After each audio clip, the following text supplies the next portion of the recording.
12 жасқа толған балаларға арналған ақпараттық өнім.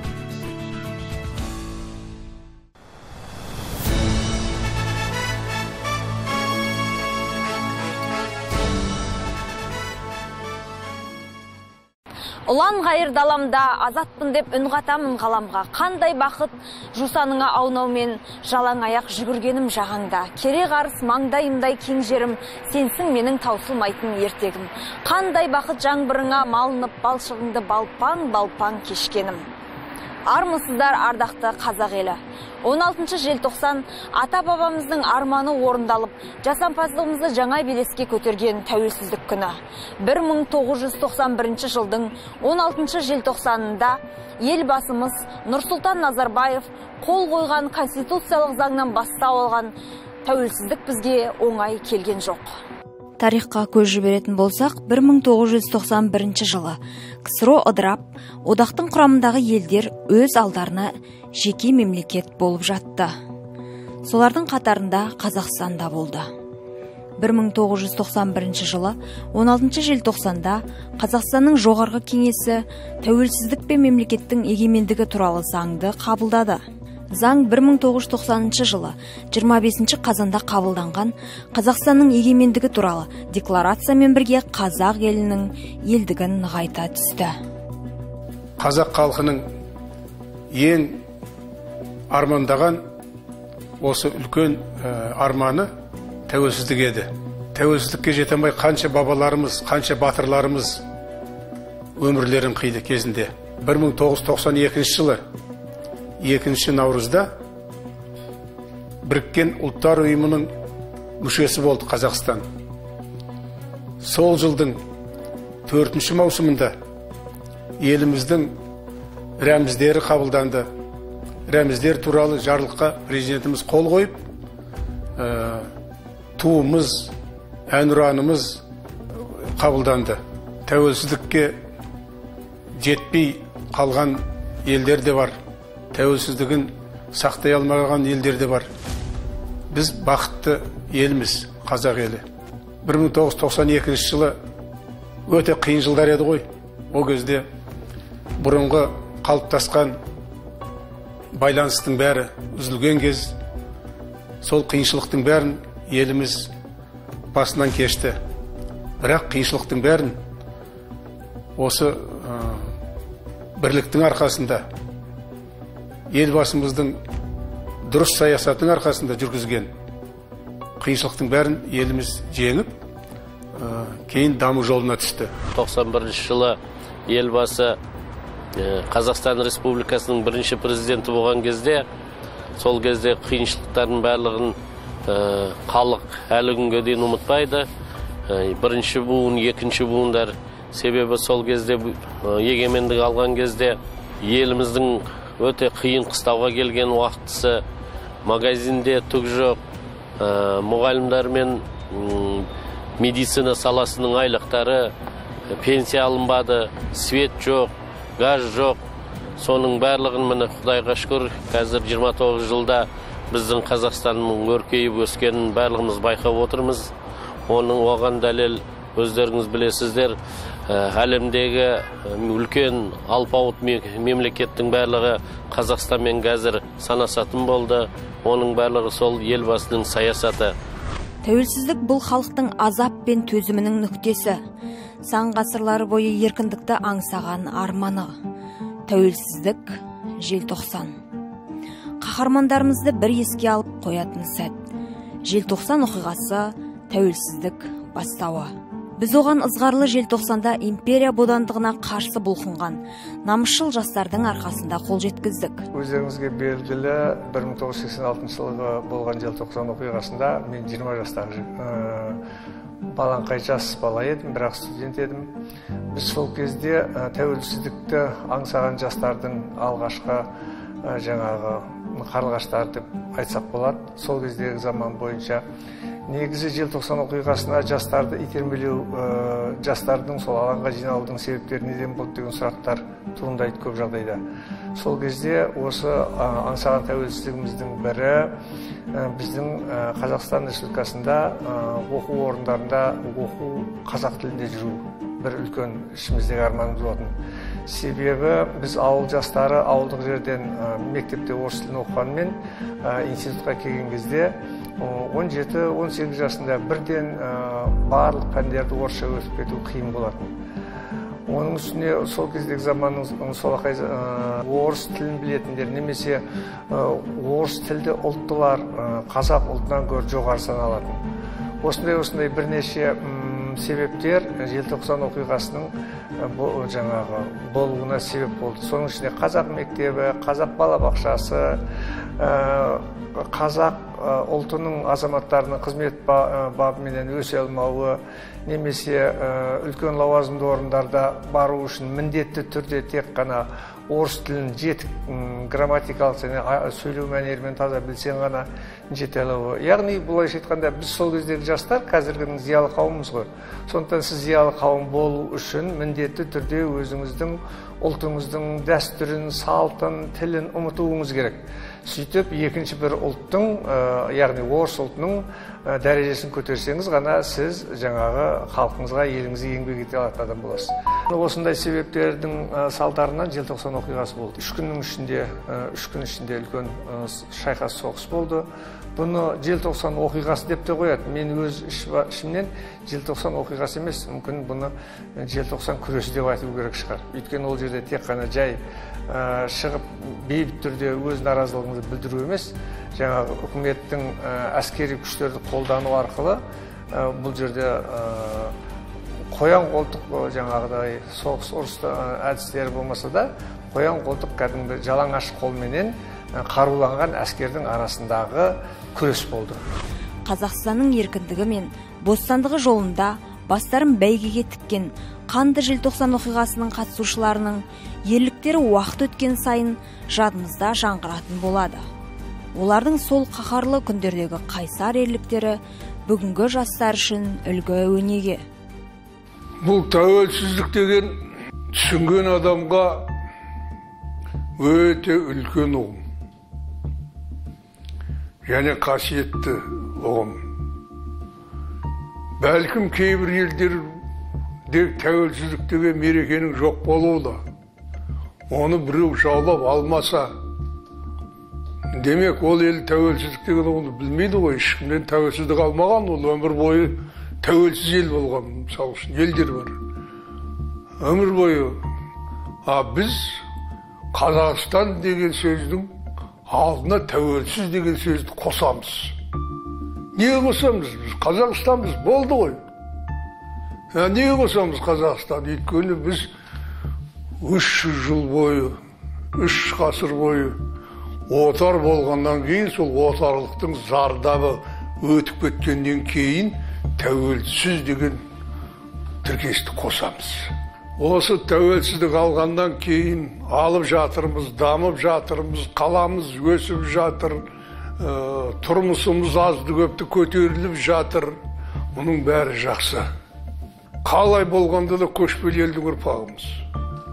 Отырықшылыққа отырғанымыз 70-80 жыл болған еді. Онда да ауылға отырықшыландық. Енді ғана қазақтары енді ғана пайда болып жатыр. Мұны іргеміз осылай бірігіп, жаңағы нағыз отырықшылық қасиеттер дегенде мен нені айтып отырмын? Мен кешегі анау болашаққа бағдар рухани жаңғыру деген елбасының сөзіндегі прагматизм туралы айтып отыр. Прагматизм деген ол нағыз отырықшы халыққа тән қасиет. Сол прагматизмге жетпесек, біз тәуелсіздігімізді қорғай алмаймыз. Тәуелсіздік сияқты ұлттық мерекені бүгінгі таңда қазақ халқы жүрегімен сезінді. Тәуелсіз елдің ең басты тұғыры ол қоғамның, сол мемлекеттегі жергілікті ұлттың рухы, жігері, қоғамдық санасы. Басты байлық жай ұлттық мүдде емес, азаматтардың мүддесі мен қажеттілігі. Жаңа әлемдегі жаңа Қазақстанның бүгінгі құдіретті күші ел бірлігінде, ұлттар татулығында жатыр. Қазақстан үшін 21 ғасыр тарихының парағы парасат пен пайымға толы. Тәуелсіздік тәттіғым таңдайдағы. Еліміз әлемнің өркениетті мемлекеттердің қатарына қосылды. Бүгінде тәуелсіз қазақ елі қалыптасып, нарықтың қиын өткелдерінен аман өтіп келеді. Барша қазақстандықтар үшін тәуелсіздіктің мәні де, маңызы да айрықша. Өйткені біз тәуелсіздіктің арқасында тарихымызды түгендеп, тілімізді, дінімізді және ділімізді қайта оралттық. Мемлекетіміздің ұлттық рәміздері қабылданып, ұлттық салт дәстүрімізді жандандырдық. Қазақстан келісім жолын таңдап, өзінің даму бағдарын айқындап, қазіргі күнге қадамдап дамып келе жатырмыз. Әрине, тәуелсіздік бұл ата-бабаларымыздың аңсауы болатын. Бұл бізге берілген, қазіргі кезеңге берілген, біздің ұрпаққа берілген үлкен сый. Дегенмен тәуелсіздікке жетудің бағана айтқан екі жолында біз басымыздан өткердік қазақ халқы. Оның бірі күрес жолы болатын болса, келісім жолымен біз тәуелсіздікті нақты алдық. Және тәуелсіз мемлекетті ұстап тұруда қазір тер төгіп, еңбек етіп, сол тәуелсіз Қазақстанымызды дамытуда үлкен қызметтер атқарып келеді. Тәуелсіздікті ұстап тұру мәселесі. Ол үшін халықты біріктіретін үлкен арман, үлкен идея, мақсат, мұрат керек, алға жетелейтін. Ол туралы да елбасы Нұрсұлтан Әбішұлы Назарбаев айтып кеткен болатын. Ол мәңгілік ел идеясы айтып отырғаным. Осы мәңгілік ел идеясынан туындайтын мәселе қазіргі жеткен жетістігімізді еселеп, одан әрі тәуелсіздігімізді сақтап қалуда белгілі бір халықты біріктіретін бағдар айқындау болады. Тәуелсіздік ең бірінші біз бар жоғымызды түгендедік, өткенімізді түгендедік. Яғни бұл тарих, мәдениет, тарих саласында біз зор мән беріп, қазіргі таңда 1997-98 жылдан бері халық тарих толқынында деген кітабында елбасы айтып өтеді. Тәуелсіздік алған жылдар ішінде тәуелсіз мемлекет ретінде тындырған істеріміз аз емес. Өңірге ғана емес, әлемге танылдық. Дүниедегі күллі елдермен байланыс орнатып, тереземіз барша мемлекетпен теңесті. Бұл да сол тәуелсіздіктің жемісі. Ендеше, егемен ел атанған Қазақстан үшін қандай да болмасын мерекенің, мейрам мен тойдың атасы тәуелсіздік күн екендігі даусыз, әрі бұл солай болуы да тиіс. Шындығында тереземіз басқа жұртпен тең болып, халықаралық деңгейде толыққанды мойындалған мемлекет ретінде өмір сүріп жатқанымызға тәубе дейміз. Осы жылдар ішінде елдіктің іргетасы сапалы қаланды. Экономикалық, әлеуметтік, саяси, қауіпсіздік мәселелерінде, оның ішінде жаһандық, өңірлік проблемаларға қатысты өз алдына дербес шешім қабылдай алатын, өз ұстанымын паш ете алатын егемен мемлекет бола алатынымызды барлық қырынан айқындап мойындаттық. Халықаралық бастамалармен бірге әлемдік деңгейдегі іс-шараларды, дүниелік, адамзаттық маңызды форумдарды да жоғары деңгейде ұйымдастыратын жұрт екенімізді таныттық. Ендігі күннің міндеті ретінде мемлекетіміз мәңгілік ел болу идеясына бет бұрды. Иә, бұның бәрі тек тәуелсіз, егемен елдің ғана қолынан келеді.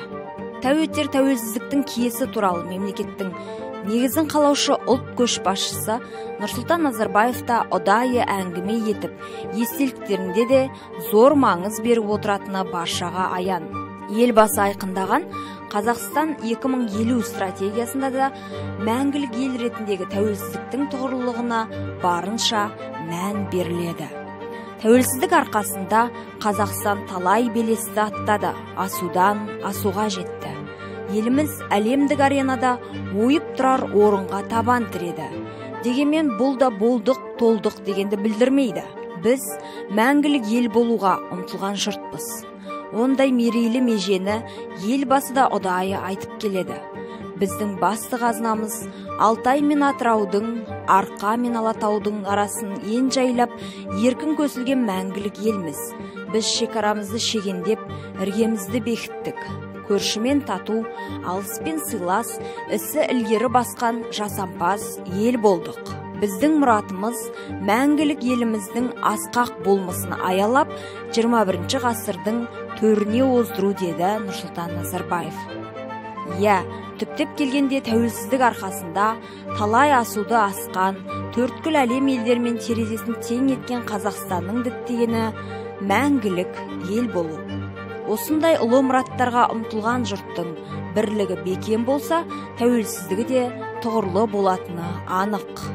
Өткен ғасырдың аяғында 90-шы жылдары жалпы көптеген мемлекеттерге, оның ішінде қазақ еліне алтын ғасыр болып есептеледі деп өз басым ойлаймын. Өйткені 91 жылдың 16 желтоқсанында біздер тәуелсіз ел болып есептелдік. Ең алдымен тұңғыш рет бүкіл халықаралық деңгейде мойындалған шекарамызды шегендедік. Тұңғыш рет. Бұл өте қазақ халқы үшін, біздің мемлекет үшін ең бір қасиетті ұғымның, қасиетті мәселенің әлем алдындағы біздің ұлан байтақ жерімізді дәлелдейтін бір үлкен ұлы оқиға болды. Екінші, Семей полигонын жаптық, Арал апатына тосқауыл қойылды, нарықтық экономикаға көшіп, нарықтық қарым-қатынасқа көше бастадық.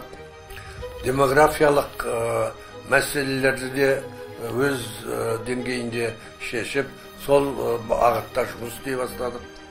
Онан соң этно мәселелерді, бірлікті, дінаралық келісімдерге байланысты келісім шарттарға қол қойылып, сол бағытта жұмыс істей бастадық. Енді айта берсек, бұндай біздің жетістіктеріміз көп деп саналады, бірақ ең бірінші біздің тәуелсіздік алғанымызды дәлелдейтін бір нәрсе, дамуымыздың кепілі, ол Астана соғуымыз. Мінекей қазір бүкіл әлем мойындаған Астанамыз бар. Осымен-ақ біз мақтануымызға болады. Өйткені қазір бұрын Ресейдің ықпалында болып, бүкіл тірлігіміз, тынысымыз, ауамыз, әр затымыз, жеріміз, көліміз, тау-тасымыз солардың ықпалымен шешілетін болса, есімдері аталатын болса, қазір соның барлығына өзіміз иеміз. Өзіміз емін еркін айтып, бағалап, игеріп, халқымызды сол бүкіл жер байлығын игеруге, соның рахатын сезінуге бағыштап келеміз дегендей. Сондықтан тәуелсіздіктің бір баға жетпес құндылығы мінекей осы. Сарыарқаның төрінен Астананы соғу, қазір бар әлемнің барлығы сол Астанада жиналып, көптеген шараларды өткізіп, әлемдегі бір-бірімен тіл табысамай жүрген мемлекеттердің барлығын басын қосып, барлығыне бір бірлікке шақырып, және де өздеріңіз білесіздер, осыдан 2 жыл, 3 жыл бұрын экспоны жасады. Ол да сол мемлекетті әлемге таныстыру. Қазір біздің балаларымыз, өзіміздің замандастарымыз шетелге баратын болса, Қазақстандан десе елдің барлығы білетін болды. Тәуелсіздік туы желбіреген тұстан бастап, Жамбыл облысы жақсы дамып келеді. 2002 жылы өзінің 2000 жылдық мерейтойын атап өткен әулиелі Әулиеата өңірі де жайқалу үстінде. Тарихи Тараз жаңаша бағытта дамып, соны сипатта түрленіп келеді. Уақыт өткен сайын құрылыс қарқынды жүріп, облыс орталығының экономикалық және әлеуметтік әлеуеті арта түсуде. 1997 жылдың 8 қаңтарында Нұрсұлтан Назарбаев Жамбыл облысының жергілікті атқарушы органдарының өтінішін және жергілікті халқының тілегін ескере келіп, Қазақстан Республикасының үкіметі жанындағы мемлекеттік ономастика комиссиясының қорытындысы негізінде Жамбыл қаласының атын Тараз қаласы қылып өзгертуге қаулы етті. Бұл тарихи оқиға. 2000 жылдық тарихы бар көне шаһардың байырғы аты қайтарылып, көпшіліктің көңілінен шықты дейді мамандар. Тәуелсіздік үшін ата-бабаларымыз қаншама қан төгіп, қаншама қырылып, осы тәуелсіз сақтап қаламыз деп арпалысып бақты. Осы тәуелсіздік жылдарында біз осы еліміз тәуелсіздік алған 30 жылдың ішінде көптеген жетістіктерге жеттік деп айтуға болады. Себебі бұл тәуелсіздік біздің сонау ата-бабаларымыз аңсаған, арғы тарих үңілетін болсақ, 5 ғасырдағы батыс түрік қағанатынан бері келеді. Түргеш, қарахандықтар, қарлықтар, одан кейінгі моңғол шапқыншылығынан кейінгі Алтын Орда мемлекеті. Алтын Ордадан кейін ұлттық мемлекетке айналған тәуелсіз қазақ хандығының құрылуымен міне соның бәрін негізін алып білген осы біздің тәуелсіздігіміз, соның бәрін қазір әлемге паш етіп танытты. Сол бабаларымыздың ұрпағы, сол кездегі елдің мемлекеттердің қаншама осы Қазақстанда құрылған ұлттар мен ұлыстардың тайпалардың негізін қалаған біздің қазақ халқы екенін осы тәуелсіздіктің арқасында біз әлемге паш еттік. Енді бұл тәуелсіздіктің бізде жеткен жетістігіміз осы тәуелсіздік алған жылдар біз көптеген осы тарихи мұраларымызға мойын бұра бастадық. Әсіресе мынау шетелде жатқан қаншама архивтік деректер, орта ғасырлық жазба деректер, соның бәрі мәдени мұра бағдарламасының арқасында осы елімізге келіп, өз тілімізге қазақ тіліне аудардық. Сол деректер арқылы біз қазақ халқының өткені мен бүгінге дейінгі тарихының бәрін жаңаша түрде жазуға, жаңаша түрде зерттеуге және ғылыми тұрғыда анықтауға негіз алдық. Және сонымен қатар ол архивтік деректерден бөлек осы тәуелсіздік алған жылдары біздің осы елімізде көптеген мәдени мұралар, әсіресе мынау архитектуралық сәулет ескерткіштері деген сияқты, орта ғасыр қалалар деген сияқты, соның бәрі қайтадан қалпына келтіріліп, өзінің бұрынғы тарихи бейнесін сақтап қалды. Біз соған көбінесе күш салдық. Соның ішінде мына өзіміздің өңіріміз туралы айтатын болсақ, Тараз өңіріндегі қаншама тарихи мәдени мұраларды айтуға болады. Оның ішінде мысалы Айша бибі кесенесі, Қарахан кесенесі, Тектұрмас кесенесі, Ақыртас сәулет құрылыс кешенін айтуға болады. Сонымен қатар осы көптеген орта ғасырлық Жамбыл өңіріндегі, Тараз өңіріндегі қалалар зерттелді. Соның бірі осы Қазақстанда ең көне қаланың бірі ол Тараз қаласы. Біз осы Тараз қаласын осы тәуелсіздік алған жылдары 10 шақты жыл археология ғылыми зерттеу жүргізе отырып, Тараз қаласының негізгі орталығы осы Тараз қаласының орнында екенін қазіргі сөйтіп анықтап, оны археологиялық тұрғыда дәлелдеп, ол жерде қазір ашық аспанасынан музей жасадық. Әрине, міне, осындай тарихи негіздерге сүйеніп отырып, біздің Тараз қаласының тарихының 2000 жылдық жасы бар екен, 2000 жылдық осындай ғылыми тұрғыдағы қалыптасқан дүниедегі нақтыланғандықтан жасы. Сөйтіп, президентіміз, тұңғыш президентіміз елбасы осы 1997 жылы Тараз қаласының бұрынғы Жамбыл атауы болса, соны ескі Тараз қаласына қайтарып беруді ұсынған болатын. Және осымен 97 жылдан бастап Тараз қаласы өзінің көне атауын қайтарып алды. Жамбыл облысының орталығы Тараз қаласы соңғы жылдары қарыштап даму үстінде екені көре көзге тайға таңба басқандай-ақ көрініп тұр. Арғысын айтпағанда, бергі 2 жылдың ішінде қаншама нысандар бой көтерді. Еліміз бойынша рухани орталыққа айналып отырған көне Тараз шаһарының шырайы жылдан жылға кіріп келеді. Қазақ хандығының құрылуы Жамбыл облысы Шу өңірінен басталады десек, осыған орай қазақ елінің мемлекет болып қалыптасуына өзіндік үлес қосып, түп қазығын қаққан Керей хан мен Жәнібекке де дәл облыс орталығына кіреберісте орнатылған еңселі ескерткіште білектің күші, найзаның ұшы, толарсақтан қан кешкен батыр бабаларымызбен ел бірлігін ойлаған хан билеріміздің өткен өмірінен сыр шертіп тұрғандай. Жалпы қазақ хандығының 550 жылдығы да дәл осы облыс орталығында аталып өтсе, оған еліміздің барлық облыстары ат салысып, қолдан келген көмектерін көрсеткені белгілі. Соның арқасында кешегісі мен бүгінгісі үйлесім тапқан Тараз бүгінде шетелдіктердің өздерін тамсандыратын шын мәнінде рухани орталыққа айналып отыр. Қала көркін ашудағы жұмыстар әлі де толастамай жалғасын табуда. Ұлы Қазақ хандығы құрылуының 550 жылдығы мерекесі қарсаңында Тараз қаласы орталық базары орнында көне Тараз археологиялық саябағы ашылды. Болашақта көне Тараз саябағы халықаралық туристік орынға айналады деп күтілуде. Қазақстан бірінші рет осы саябақты ішкі, аймақтық және халықаралық туризм саласын дамыту жолында ең ірі археологиялық нысан ретінде әлемдік Экспо 2017 көрмесіне келетін қонақтарға көрсететін қалалар тізіміне енгізіп отыр. Бұдан басқа, Ұлы Қазақ хандығы құрылуының 550 жылдығын тойлау мерекесі аясында Көне Тараз археологиялық саябағында бірнеше нысандар ашылды.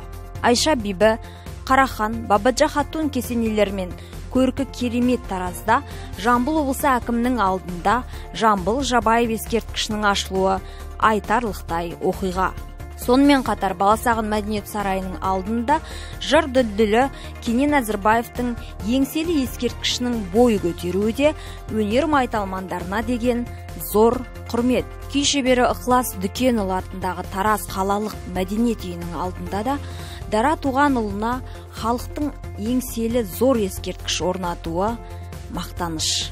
Ел игілігіне берілген нысандар қатарында Желтоқсан көшесінің бойында ашылған Желтоқсан толқыны, су бұрқағын және республика бойынша ең ұзын 3 каскадтан тұратын 220 метрлік тәуелсіздік толқыны атты түрлі түсті су бұрқағын айтуға болады. Гейзерден басталған алғашқы толқын 86 деген монументалды мафтан басталады. Бұрқақтың бойына тәуелсіздігіміздің символы болып саналатын барлығы 14 дана барыс, құранқыз, пырақ мүсіндері орнатылған. Қазақстанда ең ескі қала деп жатырмыз ғой, жаңа Тараз қаласы. Осы Тараз қаласының осы 2000 жылдық тойымен бірге, 2000 жылдық жасымен бірге ғылыми тұрғыда зерттелгендіктен, енді одан әрі қарай біз өзіміздің тарихымызды осы 2000 жылдан бері қарай қалыптасып келе жатқан тарихи деректерге сүйене отырып, қайтадан өзіміз қалыптастырдық. Соның ішіндегі бір айта кететін дүние, мына біздің қазақ хандығының құрылуы. Бұл енді тарихи рәшидедегі Мұхаммед Хайдар Дулатидің еңбегінде 1465 жылы осы Жошы ханның ұрпақтары Жәнібек пен Керей осы Жамбыл өңіріне, Қозыбас өңіріне келіп, Жамбыл облысында сол жерде ең алғаш қазақ хандығын құрады. Міне содан бастап сол дерекке сүйене отырып, біз қазақ хандығының құрылған жылы 1465 жыл деп ғылыми тұжырымға тоқтадық.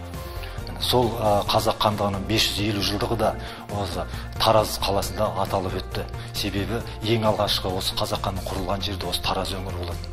Әрине, біз енді айта беретініміз бұл Тараз өңірінде көптеген ұлы тарихи оқиғалар өтті. Оның барлығы да осы Тараз қаласының 2000 жылдық тарихи жасымен бірге және бұның рухани орталық болғандығының негізін көрсетіп берді.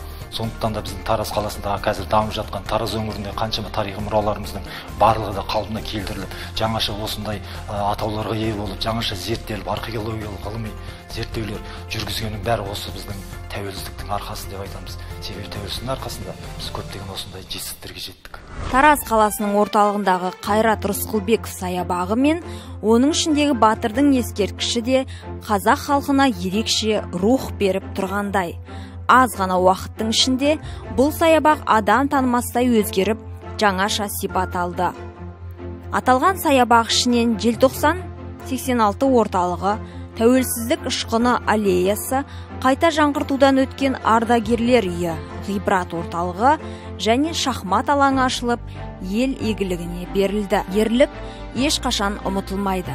Ұрпақтар санасында естелік болып жаңғырып тұра береді. Жеңіс саябағында тарихи ерлік дәріптелді. Атап айтсақ, ауған соғысы ардагерлеріне арналған ескерткіш ашылып, көпшілік осы бір игі бастамаға куә болды.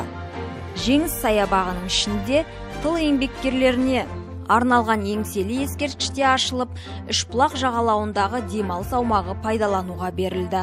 Аталған жағалауда каналға шығатын 3 пирс, демалыс орындары, балалар ойын алаңдары, спорттық снарядтар мен суда жүзуге арналған катамарандар демалушыларға қызмет көрсетеді. Тараз қаласында әлемді жайлаған пандемияға қарамастан әлі де құрылыс жұмыстары қарқынды жүріп жатыр. Мемлекеттің ең бірінші байлығы халық денсаулығы, ал оған бастайтын әрине ол салауатты өмір салты десек, Тараз қаласы бойынша көп қабатты үйлер маңынан түрлі спорттық алаңдар көптеп ашылған. Үлкен теннис корты мен ұлан стадионының құрылысы да басталған.